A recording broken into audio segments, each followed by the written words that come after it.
So you made it to Notre Dame de Paris. So when you say Notre Dame, you have to say Notre Dame de Paris because there's many Notre Dame. So it's Our Lady. This church is dedicated to the Virgin Mary. And you can see her depicted on one of the doorways. On the middle doorway is actually Jesus and the Judgment Day. So there's a lot of really interesting things going on the sculpture, but let's get back to a little bit of history. So it was built in 1163, and it took 187 years to build. I know it seems like a really long time, but relatively speaking, it's not so bad, because if you think about it, the Sagrada Familia in Barcelona is still not finished, and it's been being built for even longer than that. So we're on Ile de Cité right now. So this was point zero. In fact, there's a plaque over here that is point zero for Paris, and everything is measured out of there. So this is the island where the Parisians came down the Seine River, and they found the island, and they stayed right here. They said, we've made it. This is paradise. Why would we go anywhere else? So that's why Paris has its name, is from the tribe, the Celtic tribe, the Parisians. So they were kind of barbarians, interesting group of people, but they're the ones that kind of started to build the city in that spiral that it's become so famous. They built their first church was right here, but it was not like it is now, because they were worshiping different gods at that time. So eventually Julius Caesar came by, and he said, wow, this really is paradise. And the Gallic Wars started, and he wanted to take over, and he did. So before the Parisians left, they were like, nobody's taking our city, and they burned it down. And the Romans were stoked. The renovation cost went down. They were able to rebuild completely without a thought in the world. So the Romans actually changed the city so much. They changed the name to Lutetius, and they put in the roads, the sewers, the aqueducts, and again, they put a church right here, but it was a Roman church at that time. And they loved it here. They really made a nice home, and there are still remnants of the Roman architecture around. You can see there's a Colosseum, and there's baths, all kinds of things over on the other bank that you can see if you do the left bank tour sometime with us. That is every day except Tuesday and Thursday. It's about $16, and at the end of the tour, we'll go to a cafe where you can go ahead and sign up for that.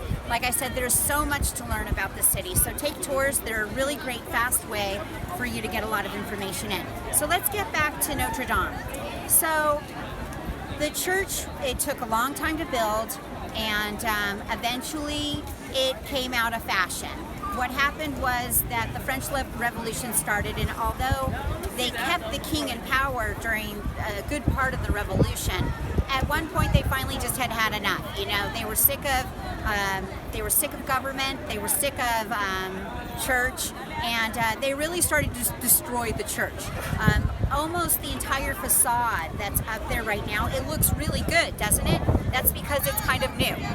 What happened was at the French Revolution, they came and they pushed a lot of stuff down. They took all the kings down. They cut their heads off. It was all the symbols. They went inside. They took all the pews, put them together. They had a big bonfire, and they really just they hated the church. And it was really a sad time for Our Lady.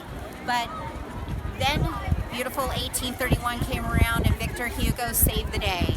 He was such a lover of this church, and he wrote The Hunchback of Notre Dame, which you obviously already know about. So The Hunchback of Notre Dame was actually on the bestseller list for 15 years, and people just loved it so much that they felt a renewed interest in the church, and they started to try to figure out how do we make this a better place for people to enjoy. It was Napoleon that came in and said, let's take care of it. So he hired Husman, and Husman came in, and this entire area, this whole square that we're standing in, was a medieval village, and he just flattened it. He took it all out. He said, you know what, we've got this huge, beautiful, beautiful church, but nobody can see it because there's houses right up against it. So he wanted to make that feeling of awe when you come around the corner and you see how gorgeous it is, and standing out around.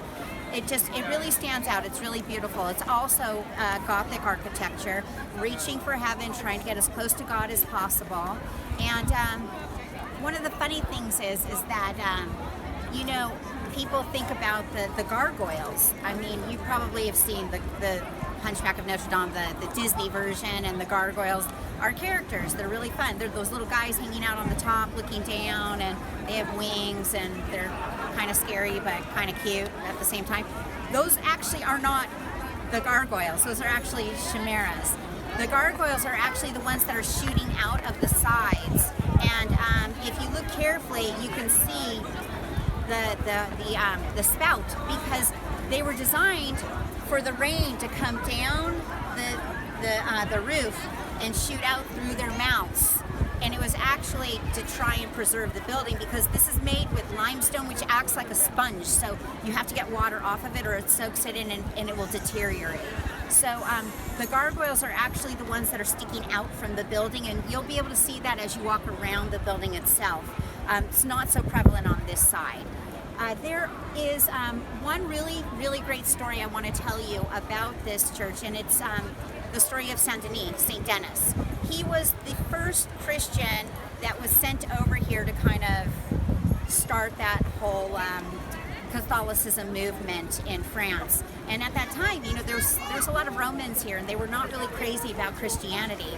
So one day, you know, he got away with it because he was you know, sanctioned by the church, so nobody wanted to touch him.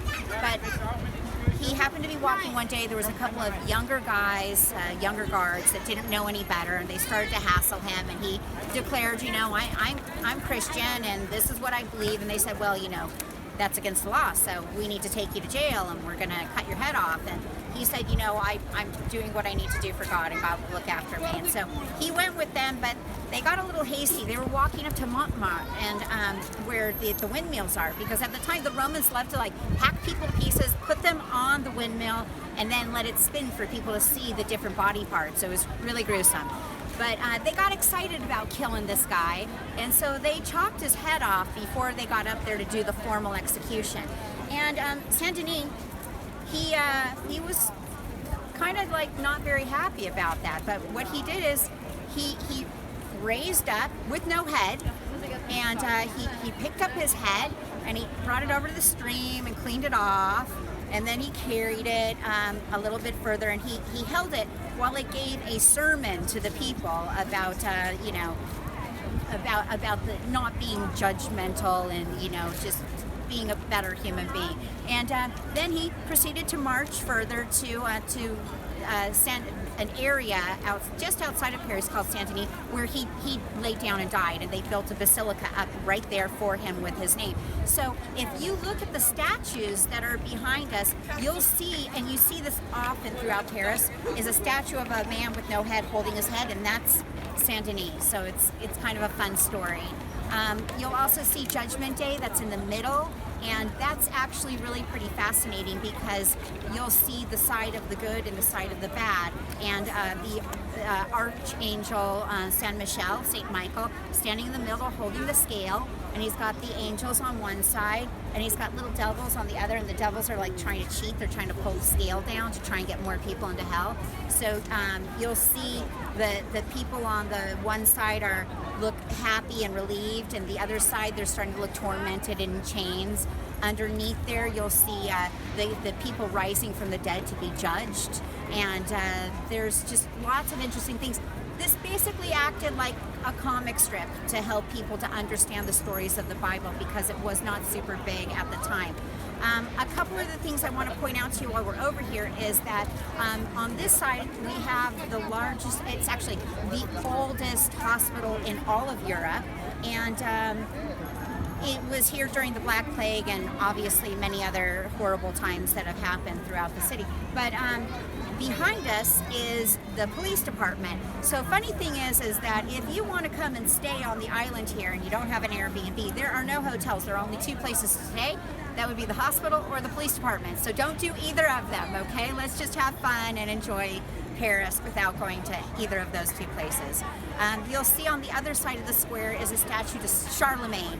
And Charlemagne came in, and he's the one that really started to unite France into what it is nowadays. It gave the general map. It was the precursor of really what France became at that time. It was during the German Franco revolutions and all of that stuff. So anyway, we had a good stop here. Let me give you a little bit of details. One is the church is open all day long. Midday is the most busy time of day to come. So try to come earlier or later in the day when you don't have to wait so long. But the line, even though it may seem long, only takes maybe 30 minutes. It's not very long at all. Inside here, you could actually see the Thorn of Crowns on the first Friday of every month. You can see a replica that's in there every day, but it's not the real one, just so that you know, don't get too excited about it. Usually you spend about a half hour in here. It is free, so there's been about 14 million visitors this year, 2 million more than the Eiffel Tower, maybe because of the cost, who knows. Also, you can climb up on the side over here for another 10 euros, or for 10 euros you can buy a ticket, and go up the bell tower. It's a really beautiful view, and you get to see those gargoyles and chimeras as well. And yeah, so let's get on to our next stop, okay?